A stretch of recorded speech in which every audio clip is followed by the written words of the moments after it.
Merci Madame la Présidente. Remerciements au rapporteur pour l'exigence qu'il s'est imposée d'être précis dans sa présentation et concret. Cependant, il ne nous a pas convaincus, il le devine.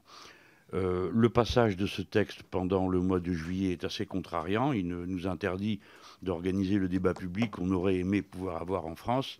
Du moins, apprécierions-nous qu'il soit soumis à un vote solennel, de manière à ce qu'au moins toutes les voix de l'Assemblée puissent s'exprimer, nonobstant les absences assez faciles à prévoir à cette date.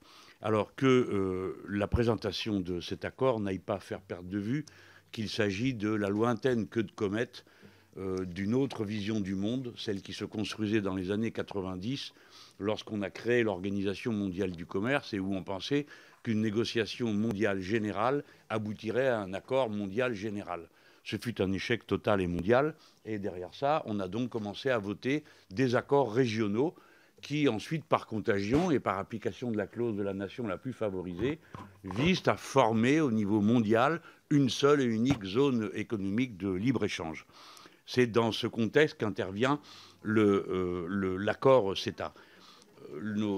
Les collègues sauront que bientôt ils auront à connaître des développements de la mise en œuvre de cet accord, parce que l'accord signé entre les États-Unis d'Amérique et le Mexique, qui est tout récent, va réimpliquer le Canada bientôt, qui doit reparticiper à une discussion dont il s'était tenu à l'écart, si bien que l'accord dont nous parlons avec le Canada est l'accord du hub qui va demain se constituer en allant d'un bout à l'autre du continent des Amériques avec l'Europe.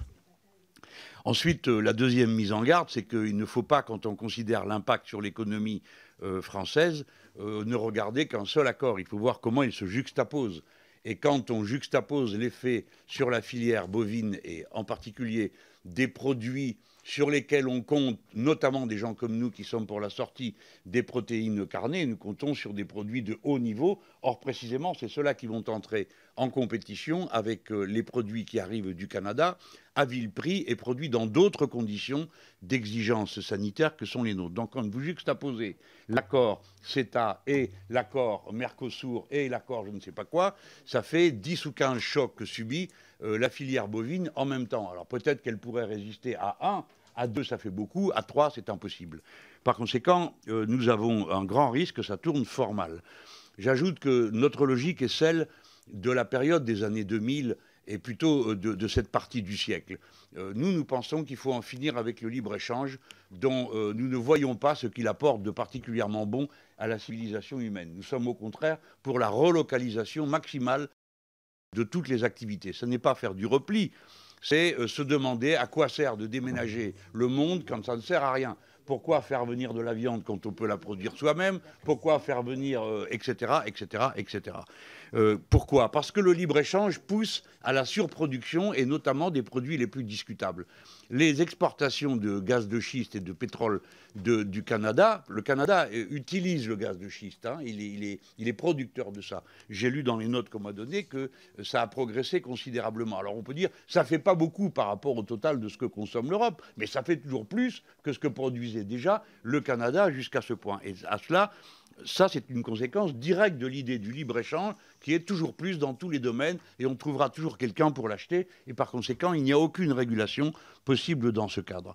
J'ajoute qu'au moment où nous allons ratifier, cet accord est pour la ratification a un caractère assez factice. De toute façon, l'accord s'applique d'ores et déjà. Alors demandons-nous, chers collègues, pourquoi il vient chez nous? Parce que, figurez-vous que depuis peu, les accords ne viennent plus devant les parlements nationaux, ils passent seulement devant le Parlement européen. Ce qui contient une clause qui, elle, pose problème politiquement. C'est la clause des fameux tribunaux d'arbitrage. Vous vous rappelez qu'il y avait eu une discussion immense sur le sujet. Et elle est légitime, cette discussion. Elle est philosophique, elle est politique. Est-ce que nous acceptons que les litiges soient jugés autrement que dans la loi du pays où le conflit surgit? Voilà, c'est ça la question de fond. Donc, quelle est la place de la souveraineté populaire, la souveraineté nationale, mais qui a la forme particulière de la souveraineté populaire? Or, l'Union européenne a d'abord rejeté les anciennes formes de tribunaux d'arbitrage, qui sont des tribunaux purement privés, pour en imaginer un permanent. Mais ça ne change rien au fond. Ce ne sont plus les lois locales qui s'appliquent, mais des arbitrages. L'arbitrage, ce n'est pas la loi, c'est l'arbitrage. Alors on peut comprendre qu'il y ait des partisans, mais sachez que nous n'en sommes pas partisans.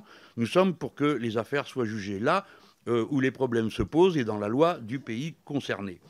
Alors, pourquoi les tribunaux d'arbitrage, ce n'est pas une plaisanterie. L'Allemagne a été condamnée à 1 milliard d'euros d'indemnité pour être sortie du nucléaire. Le Canada et la Nouvelle-Zélande, autant cette fois-ci pour les cigaretiers, et l'Italie par une entreprise pétrolière, je ne cite que cela. Des accords bilatéraux, communauté européenne avec le reste du monde, il y en a une liste longue comme le bras qui nous attend, avec autant de sujets, de litiges et d'extensions de la zone de libre-échange. Alors nous avons l'ECA avec la Tunisie, le TAFTA avec les États-Unis, l'accord avec l'Australie, l'accord avec la Nouvelle-Zélande, l'accord avec le Mexique, l'accord avec le Chili, l'accord avec l'Indonésie. Vous voyez que c'est pas... On ne doit pas en juger pièce par pièce. Qu'est-ce que ça va donner à la fin? C'est précisément pour ça que ceux qui ont imaginé l'OMC n'ont pas voulu, ont procédé par ce maillage de terrain. Je termine en prenant la question. Il faut vous acheminer vers votre conclusion, monsieur le député. Merci beaucoup. Excuse-moi, Présidente. C'est la question des garanties. Vous ne m'avez pas convaincu, rapporteur. Le Canada ne prévoit pas l'étiquetage des produits OGM. Alors comment comptez-vous faire le contrôle? Le Canada est le 4e producteur au monde d'OGM avec 13 millions d'hectares cultivés. Le Canada est le premier pays du monde à avoir autorisé la vente et la commercialisation d'un organisme vivant OGM, un saumon transgénique. Par conséquent, et le premier litige que le Canada met sur la table de l'organisme de coordination, c'est quoi? Eh bien, le glyphosate et les OGM. Par conséquent, leurs intentions sont parfaitement claires. Voilà autant de raisons, et je finirai juste en rappelant que notre présidente a permis qu'il y ait une discussion sur l'accord Kuala Lumpur-Nagoya, que nous avons eu il n'y a pas plus tard que la semaine dernière, dans laquelle nous avons pris des dispositions sur les questions d'OGM, et ces dispositions ne sont pas respectées par cet accord. Par conséquent, la convention Nagoya-Kuala Lumpur est opposable aux conclusions du traité CETA et à tous les autres qui seraient du même type.